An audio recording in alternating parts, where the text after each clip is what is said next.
Hi guys, welcome to Orca FPL. With the first week of FPL over, we're going to look at the team's performance and then look at how I'm planning to line up for Gameweek 2.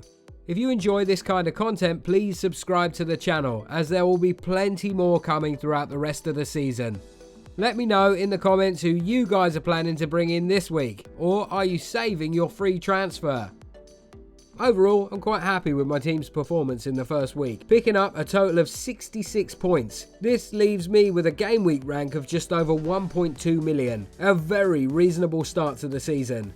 Due to David Button's transfer to West Brom a couple of days before the Gameweek One deadline, I decided to pull him out of my squad. As my long-term plan was to have the Brighton keeper double up after my wildcard around Gameweek 16, I decided to bring in his direct replacement, Walton. I don't expect him to play a single game, but I much prefer Brighton's defence over West Brom's.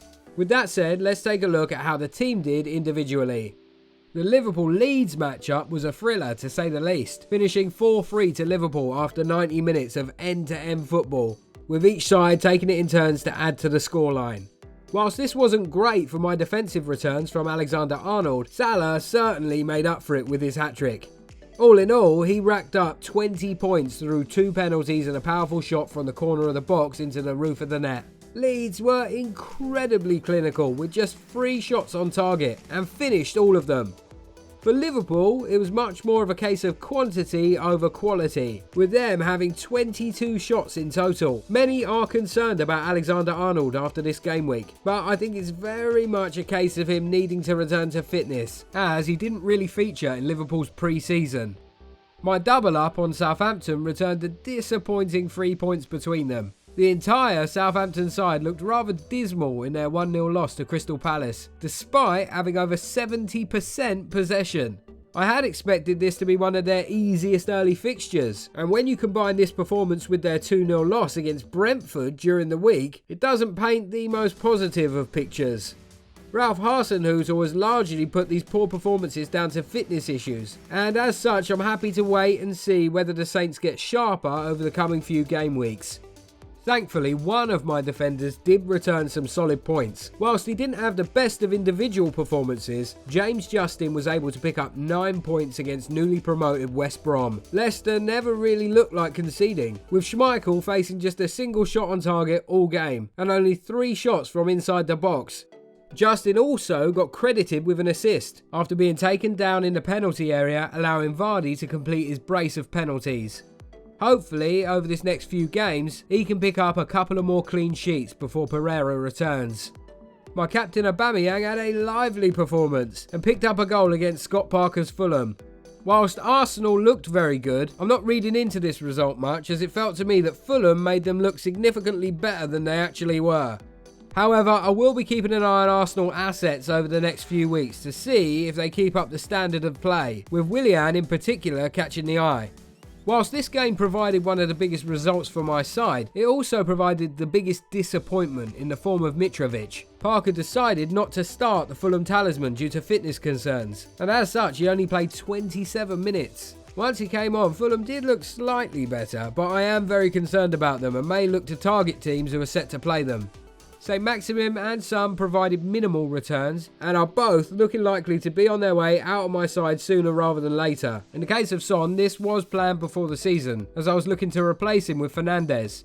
St. Maximin may make way for Decore of Everton after their impressive performance versus Spurs. At 5.5 million, he seems to be a steal in what is an exciting and attacking role for him in the Everton side. Dominic Calvert-Lewin looked sharp and scored a header that Lloris had little chance of getting to. In front of the exciting new-look Everton midfield, I expect him to get a lot of chances, and I'm looking forward to seeing how they get together over the next few weeks. Calvert-Lewin could quite easily have had a brace if Richarlison had managed to square it to him rather than trying to squeeze a shot in from the byline after rounding Spurs' Lloris. Luca Dean had an impressive performance picking up the clean sheet and the assist from the game-winning set piece. Timo Werner put in a solid performance in what was a rather out-of-touch Chelsea side. The lacking performance was somewhat expected given the lack of pre-season, alongside their haul of new signings who will need time to integrate fully.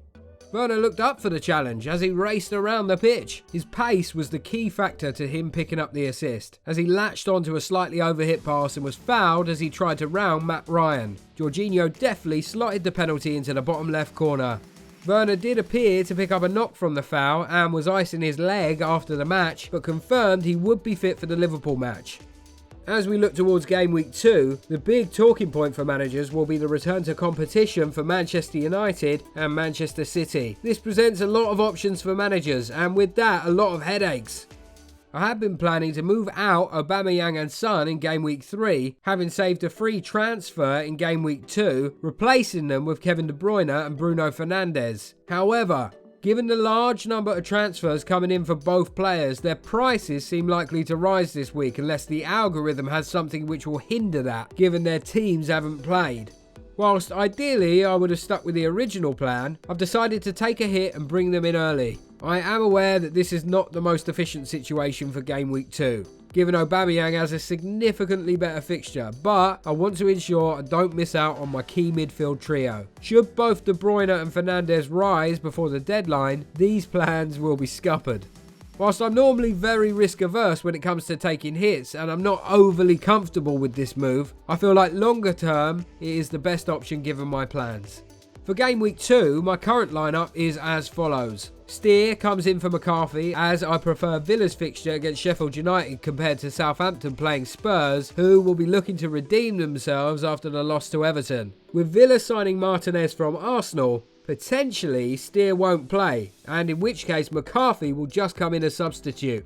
In defence, I've stuck with both Alexander-Arnold and Justin.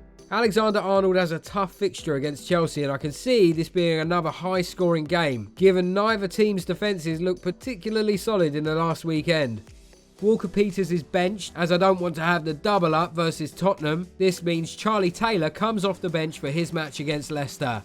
My new midfield pairing of De Bruyne and Fernandes come in alongside Salah and Saint-Maximin. De Bruyne playing Wolves away has put me off him as a captain option this week, given Wolverhampton were very impressive last time out against Sheffield. Considering this, I'm currently looking at Fernandes or Salah as captain, but haven't decided on which as of the time of recording this video. Salah has the tougher fixture on paper, but is coming up against a rather weak Chelsea defence, and Fernandes is playing against a Palace side who proved to be in relatively good defensive form, with Guaita particularly impressing against Southampton with several high quality saves to keep the clean sheet. Up front, I'm sticking with all three, and I'm hoping for some more good performances from Calvert-Lewin and Werner. Whilst Werner is coming up against the reigning champions, they weren't particularly impressive in the defensive side of their game, conceding 3 goals from 3 shots on target against automatically promoted Leeds. Calvert-Lewin faces West Bromwich Albion, which could be a great fixture for him, as they were undoubtedly one of the weakest sides in the first week alongside Fulham. Mitrovic is facing Leeds this week, and I'm hopeful that Fulham will have a much better time out against them than they did against Arsenal. Mitrovic started midweek against Ipswich Town and scored his 50th goal in the process, so looks to be match fit. I fully expect him to start against Leeds, and I'm confident he has a very good chance of getting returns for me. Let me know what you think of my side and tell me how you did in Gameweek 1. If you enjoyed this video, please give it a like and consider subscribing. Make sure to keep an eye out next week as we do a review of Gameweek 2 and a look at our Gameweek 3 preview.